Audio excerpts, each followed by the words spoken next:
앞선 사화의 마지막, 토우지한테 붙어있던 주령이 게토에게 다가가며 일몰과 동시에 암전되는 메타포를 보여주었는데요. 이는 5화의 마지막에 다시 어둠에서 빛으로 나아가는 게토를 보여주며 수미상관을 이룹니다. 즉 게토의 새 출발을 알리는 시점이죠. 그리고 바로 이때를 기점으로 게토가 새 복장을 갖춰 입고 나오는 것을 볼 수 있습니다. 이에 작중 게토는 다음과 같이 말하기도 합니다. 本当にその格好で出るのか。いいだろう。はったりは大事だ。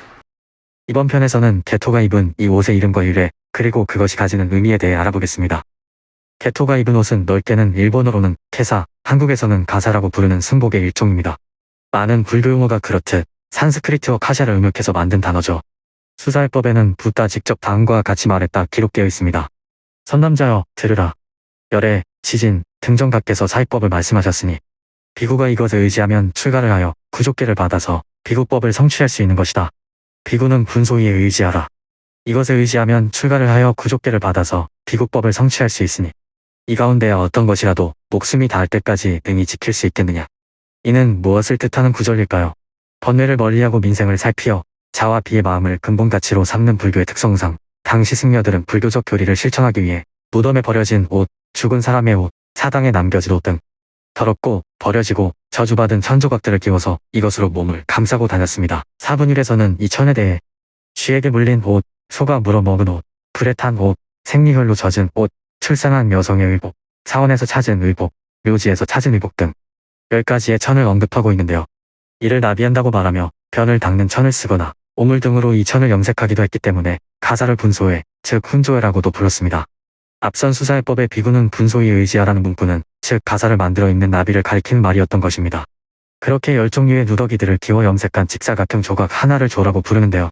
그리고 이것이 몇 개로 이루어진 가사인지에 따라 그 이름을 다르게 부르게 됩니다.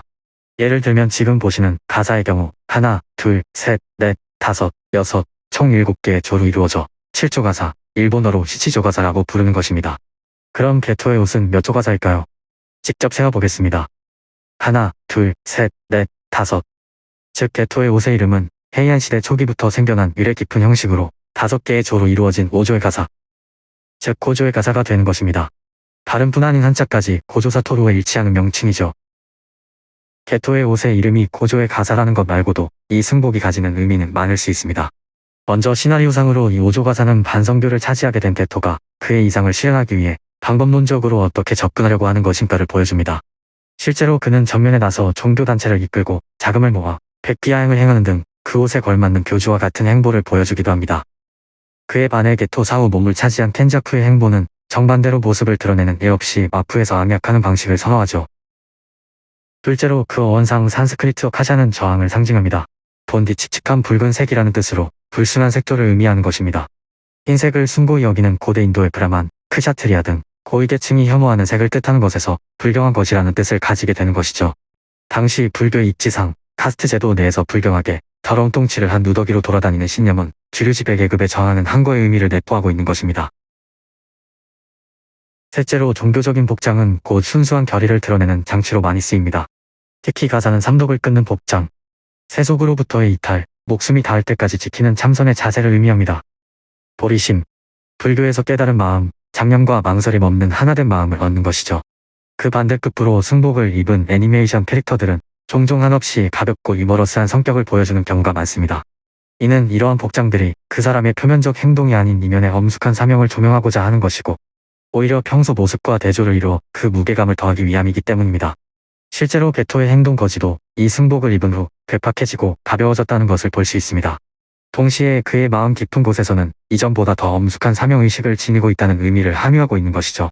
켄자쿠가 몸을 탈취한 후에는 좀 더 차분한 성격이 되었지만 내심은 오히려 음흉하고 잔악해졌습니다.